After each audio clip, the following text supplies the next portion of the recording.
I'm your host, Cracked Rack, and today we're going to be talking about a topic I'm sure you're all well familiar with by this point. First off, I just want to say thank you all so much for getting my first Chris Watts video to 100,000 views.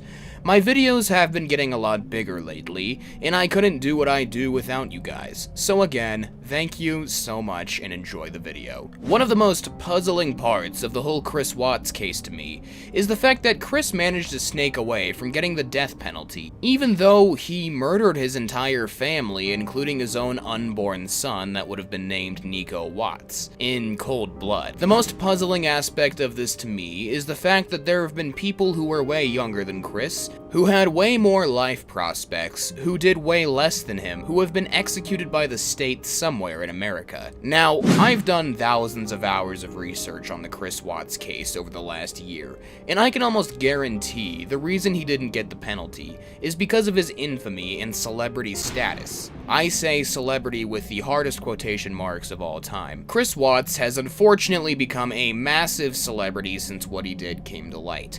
Seriously, his name is searched on Google millions of times alone a month, and his case has been retold many times through many media outlets, including myself. There's some videos on YouTube about Chris Watts that have like 25 million views. His case has been made into a movie, which from the trailer looks so unbelievably bad. When I woke up that morning, it's like the seed was just planted in me, and that was what was gonna happen that day. I'll cover it another day. Anyway, the point of all this is, for whatever reason, Chris Watts has become a spectacle in America. He's up there with your Ted Bundys, Charles Mansons, etc., etc. Essentially, he's gonna be remembered in history probably forever, and will always be used as the poster child for family annihilators. So with this notoriety, Chris unfortunately kind of gets a rock star label. This status unfortunately also affected his sentencing, I believe, as he only got a few life sentences instead of what he should have gotten, which was the death sentence. I think we can all agree if anyone deserves the death penalty, it's Chris Watts. Though the judge of this case would definitely like you to think that the reasonings for this were pure intentioned, and that Shannon's family had suggested this be the case.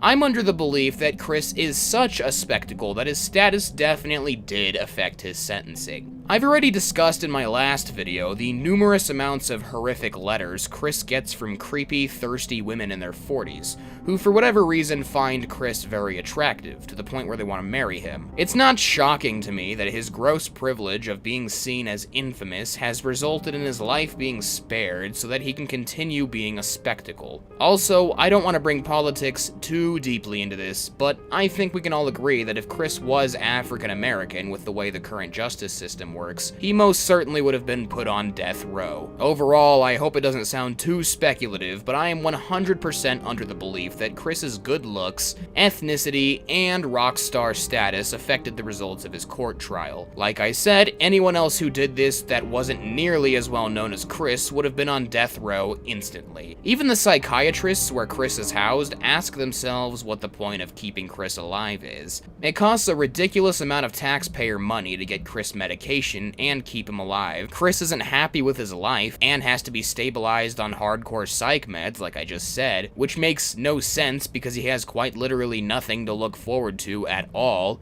Literally, he's on lockdown for 23 hours of the entire day and doesn't even have a cellmate. He only gets a few visitors and only gets a few letters these days from women who still want to marry him. He has to live with the fact that he's in the same prison as serial killer Ed Gein. And lastly, he's an incredibly marked man whose presence alone is enough to spark serious security concerns, as there are hordes of prisoners and even guards who would do extremely dangerous things just to have 5 seconds alone with Chris to take him out. I'm also sure the employees and psychiatrists of this prison are nothing but uncomfortable when talking to him. And lastly, having to be alone in a cell 23 hours a day is worse than dying by far. I'm just of the opinion that while Chris's capture was well planned, after having a while to speculate on his sentencing, his court trial was not. Not only was it recorded in extremely high definition for everyone to see, the outcome of the trial was atrocious as well.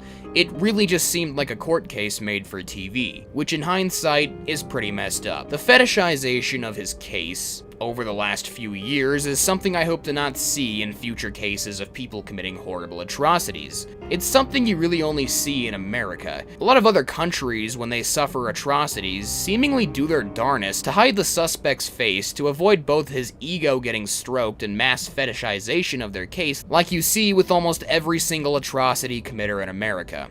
So yeah, that's my final take on this extremely strange and depraved case. I've genuinely not seen anything come close to the sheer density and popularity of the case of Chris Watts. Why is this case so popular? Well, honestly, I'd narrow it down to a single thing that Chris did during the initial investigation. During the initial investigation, he went on live television and made up a fake, easily provably false story about his dead family. That's a pretty narcissistic, bold move to make. And I suppose this action is what led him to become such a spectacle in the first place. It takes a certain kind of narcissist to think he can pretty much be his own lawyer in terms of media appearances, when he's just murdered multiple people and lazily hidden them in plain sight. He even tried representing himself during a lie detector test. However, I suppose in the case of Chris, we should all be super grateful for his narcissism, as it was ultimately the reason he was caught. Anyway, I hope you guys enjoyed this video. My next video is most likely a documentary on Austin Jones, so make sure you stay tuned for that.